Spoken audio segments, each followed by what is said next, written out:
ओम शांति। 4 नवंबर 2022 के ईश्वरीय महावाक्य। पहले एक नजर मुरली के मुख्य पॉइंट पर।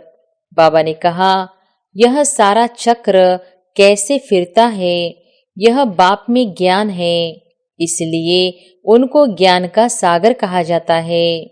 इस चक्र को समझने से, स्वदर्शन चक्रधारी बनने से तुम फिर स्वर्ग के चक्रवर्ती राजा रानी बनते हो। कुंभ का मेला भक्ति मार्ग का है। यह आत्मा और परमात्मा का मेला इस सुहावने कल्याणकारी संगम युग पर ही होता है। बाप सिर्फ कहते हैं, मुझे याद करो, और कोई तकलीफ नहीं देते। कैसे भी टाइम निकाल फरमान मानना चाहिए।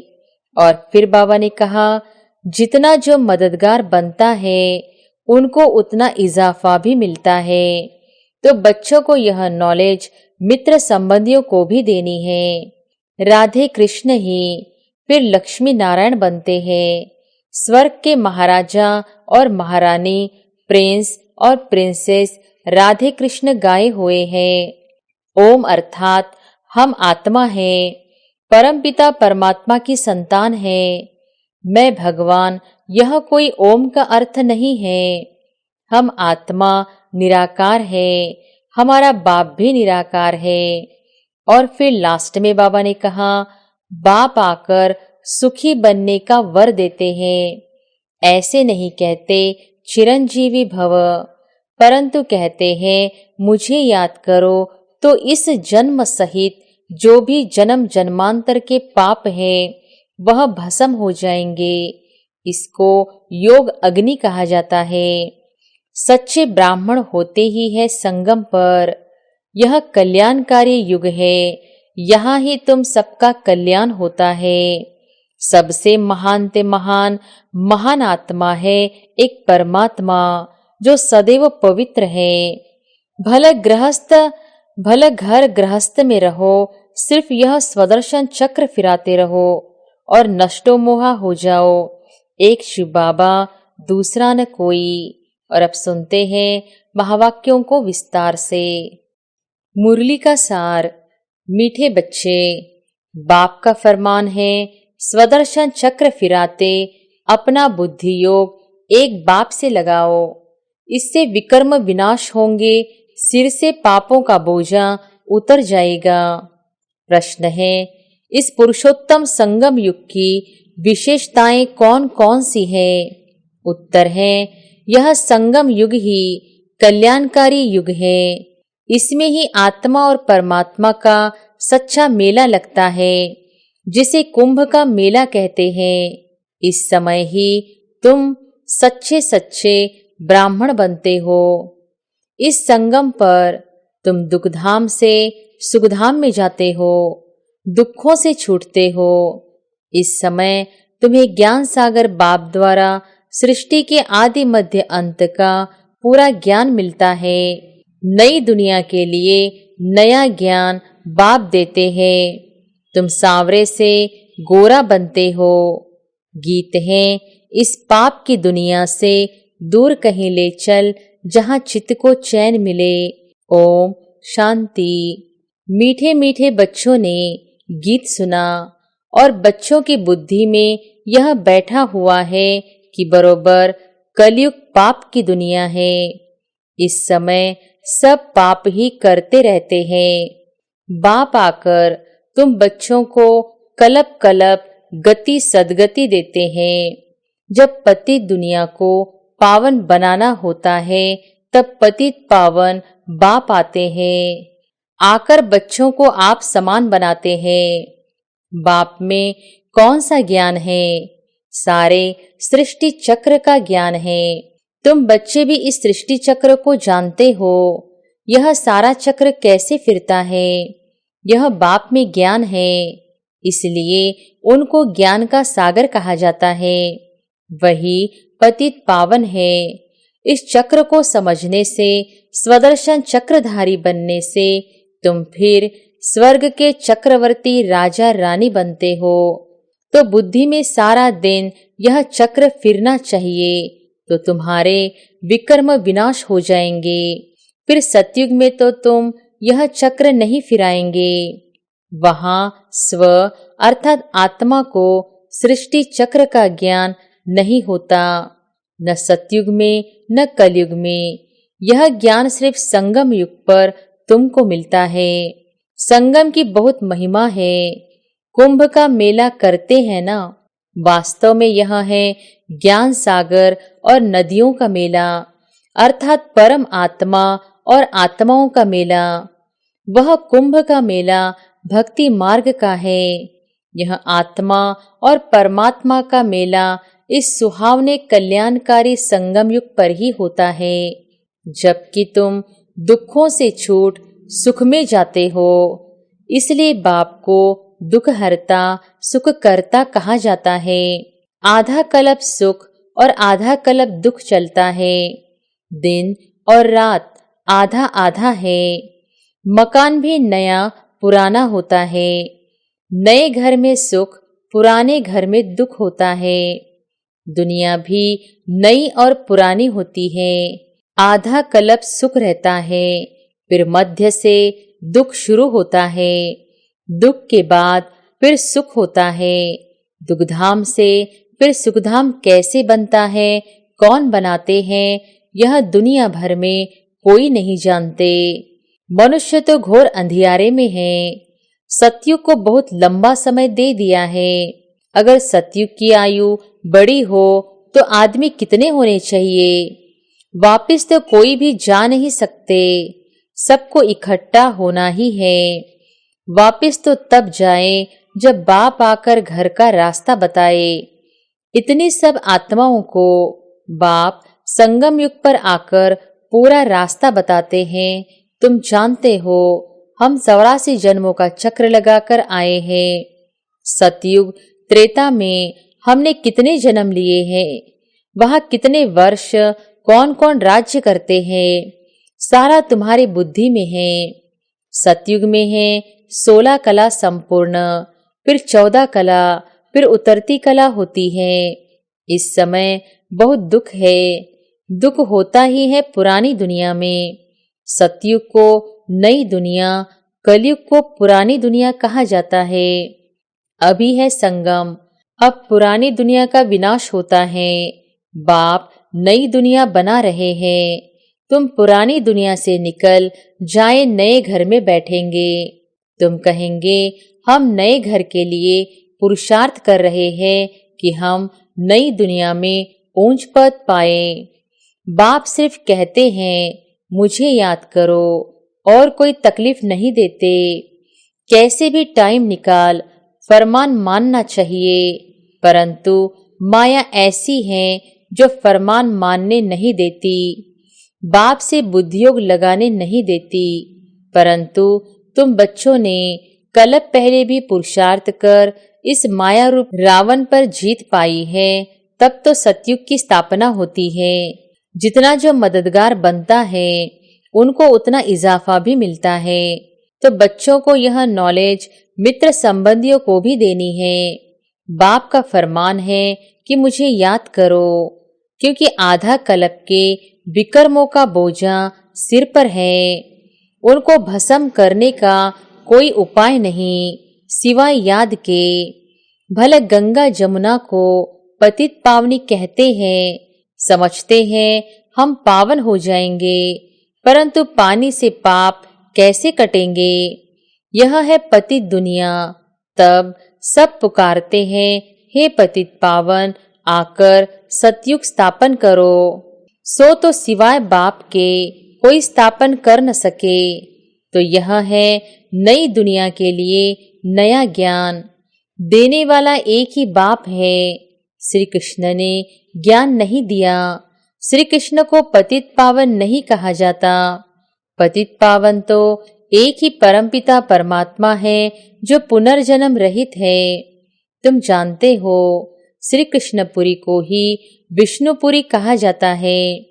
श्री कृष्ण की राजधानी अपनी, राधे की राजधानी अपनी, फिर उन्हों की आपस में सगाई होती है। राधे कृष्ण कोई भाई बहन नहीं थे। भाई बहन की आपस में शादी नहीं होती। अब तुम्हारी बुद्धि में यह बातें टपकती रहती हैं। पहले यह नहीं जानते थे, अब मालूम पड़ा है कि राधे कृष्ण ही फिर लक्ष्मी नारायण बनते हैं। स्वर्ग के महाराजा और महारानी, प्रिंस और प्रिंसेस राधे कृष्ण गाए हुए हैं। उन्हों के माँ बाप का इतना ऊंचा मर्तबा नहीं है। यह क्यों हुआ? क्योंकि उन्हों के माँ बाप कम पढ़े हुए हैं। राधे कृष्ण का जितना नाम है, उन्हों के माँ बाप का तो जैसे नाम है नहीं। वास्तव में जिसने जन्म दिया उन्हों का नाम बहुत होना चाहिए, परंतु नहीं। राधे कृष्ण सबसे ऊंच है, उन्हों के ऊपर तो कोई है नहीं। राधे कृष्ण पहले नंबर में गए हैं, फिर पहले नंबर में महाराजा महारानी भी बने हैं। भला जन्म माँ बाप से लिया है, परंतु नाम उन्हों का ऊंचा है। यह बुद्धि में अच्छी तरह बिठाना है। जबकि तुम यहाँ बैठे हो तो यह स्वदर्शन चक्र फिराते रहो। इस चक्र फिराने से तुम्हारे पाप भस्म होते हैं, अर्थात रावण का सिर कटता है। यह सतयुग त्रेता का चक्र है ना। हम पहले सो देवता थे, फिर क्षत्रिय वैश्य बने, अब फिर हम ब्राह्मण बने हैं, फिर हम सो देवता बनेंगे। बाबा ने ओम का अर्थ अलग समझाया है, हम सो का अर्थ अलग है। शास्त्रों में एक ही कर दिया है। वह समझते हैं ओम अर्थात हम आत्मा सो परमात्मा, परमात्मा सो आत्मा। यह है उल्टा। बाप समझाते हैं ओम अर्थात हम आत्मा हैं, परमपिता परमात्मा की संतान हैं। मैं भगवान, यह कोई ओम का अर्थ नहीं है। हम आत्मा निराकार है, हमारा बाप भी निराकार है। साकार शरीर का बाप भी साकार है। हम परमात्मा की संतान हैं, तो हमको स्वर्ग की राजधानी जरूर चाहिए। बाप हमको स्वर्ग का वर्षा देने आए हैं। रावण फिर आधा कल्प के बाद श्राप देते हैं, तो तुम दुखी तमोप्रधान बन जाते हो। फिर बाप आकर सुखी बनने का वर देते हैं। ऐसे नहीं कहते चिरंजीवी भव, परंतु कहते हैं मुझे याद करो तो इस जन्म सहित जो भी जन्म जन्मांतर के पाप हैं वह भस्म हो जाएंगे। इसको योग अग्नि कहा जाता है। रावण राज्य में सबको पतित जरूर बनना है। पतित और पावन आत्मा बनती है। परमात्मा तो सदैव पावन है, वह सबको पावन बनाते हैं। पतित बनाते हैं रावण। सतयुग में विकार होते नहीं, वह है संपूर्ण निर्विकारी दुनिया। तब तो देवताओं के आगे जाकर गाते हैं आप सर्वगुण संपन्न। यह महिमा शिव के आगे नहीं गाएंगे। देवताएं जो पावन हैं सो पतित बनते हैं। यह खेल है। बाप सुखधाम बनाते हैं, शिव को बाप कहते हैं। सालिग्राम अलग है। रुद्र यज्ञ में एक बड़ा लिंग बनाते हैं, बाकी छोटे छोटे सालिग्राम बनाते हैं। हम आत्मा 84 जन्म लेते हैं। दूसरे धर्म वालों के लिए 84 जन्म नहीं कहेंगे। सिख धर्म वाले 500 वर्ष में कितने जन्म लेते होंगे, हम कितने लेते हुए, यह बाप समझाते हैं। ब्राह्मणों की ही चोटी मशहूर है। सच्चे ब्राह्मण होते ही है संगम पर। यह कल्याणकारी युग है। यहाँ ही तुम सबका कल्याण होता है। रावण अकल्याण करते हैं, बाप आकर कल्याण करते हैं। तो बाप की मत पर चल, कल्याण करना चाहिए ना। श्रीमद शिव भगवानो वॉच। शिव बाबा जन्म नहीं लेते, वह प्रवेश करते हैं। जन्म तब कहे जब पालना लेवे। वह कभी पालना नहीं लेते हैं, सिर्फ कहते हैं मेरी श्रीमत पर चलो। स्वर्ग के तुम मालिक बनो, मुझे तो बनना नहीं है, मैं तो अभोक्ता हूँ। तो समझना चाहिए बाबा हम आत्माओं को समझा रहे हैं। आत्मा ही समझती है ना, आत्मा ही बैरिस्टर इंजीनियर बनती है। मैं फलाना हूँ। आत्मा ने कहा, हम देवता थे, फिर हम 8 जन्म बाद क्षत्रिय बने, फिर 12 जन्म लिए, फिर मैं पतित बनता हूँ। अब बाप कहते हैं, बच्चे आत्म अभिमानी भव। यह समझने की बातें हैं। आत्मा कहती है, हम सतयुग में थे तो महान आत्मा थे, फिर कलयुग में महान पाप आत्मा है। सबसे महान ते महान आत्मा है एक परमात्मा जो सदैव पवित्र है। यहाँ तो मनुष्य सदैव पवित्र रहते नहीं, सदैव पवित्र तो सुखधाम में रहते हैं। त्रेता में भी कुछ कला कम होती जाती है। अभी हमारी चढ़ती कला है, हम स्वर्ग के मालिक बनते हैं। फिर त्रेता में आएंगे तो 2 कला कम हो जाएगी। फिर द्वापर में 5 विकारों का ग्रहण लगने से काले होते जाते हैं। अभी बाप कहते हैं, इन 5 विकारों का दान दो तो ग्रहण उतर जाए, फिर तुम सतयुगी संपूर्ण देवता बन जाएंगे। पहले पहले देह अभिमान छोड़ो, काम विकार का दान दो। अंत में आकर नष्टो मोहा बनना होता है। अभी तुम आत्माओं को स्मृति आई है कि हमने बरोबर 84 जन्म भोगे हैं। द्वापर से रावण ने श्रापित किया है, इसलिए सब दुखी हैं। क्या द्वापर के राजा रानी आदि बीमार नहीं पड़ते होंगे? यह भी दुख हुआ ना। यह है ही दुख की दुनिया। सतयुग ही है सुखधाम। तो भगवान की श्रीमत माननी चाहिए ना।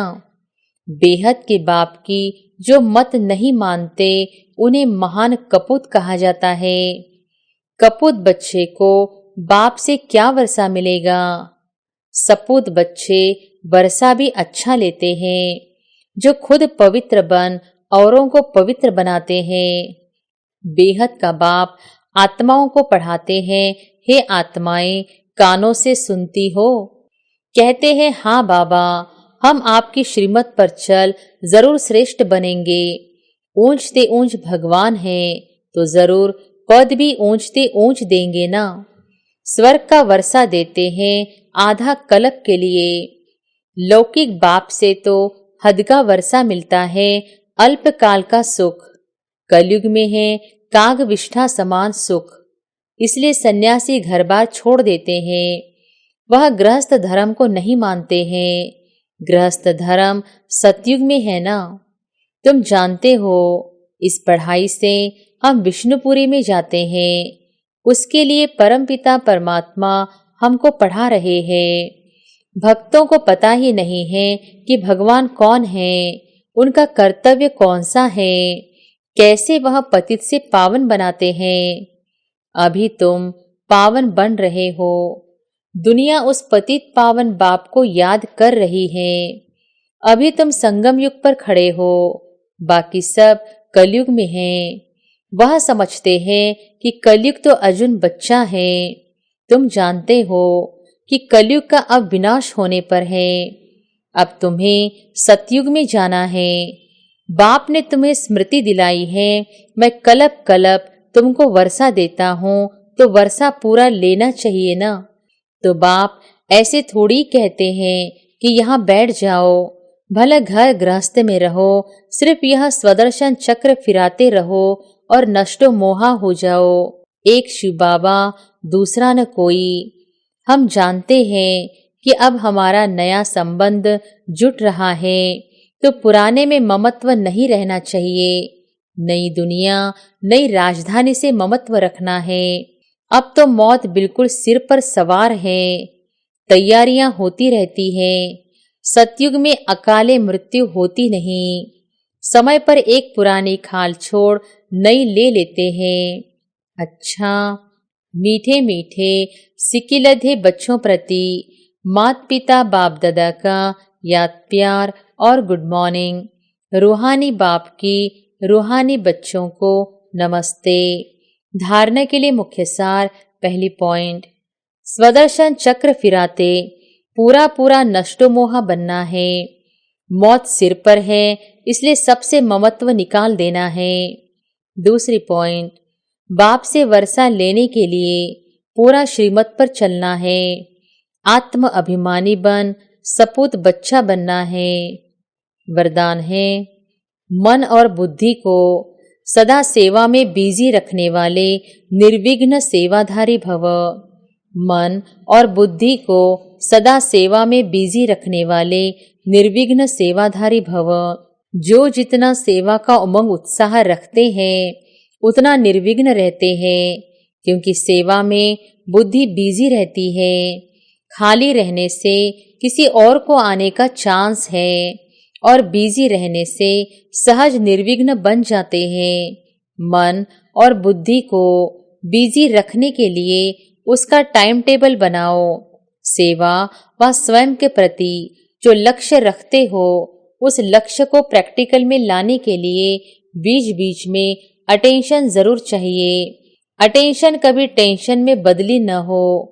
जहाँ टेंशन होता है वहाँ मुश्किल हो जाता है। स्लोगन है, सेवा से जो दुआएं मिलती हैं वही तंदुरुस्त रहने का साधन है। सेवा से जो दुआएं मिलती हैं वही तंदुरुस्त रहने का साधन है। अच्छा, ओम शांति।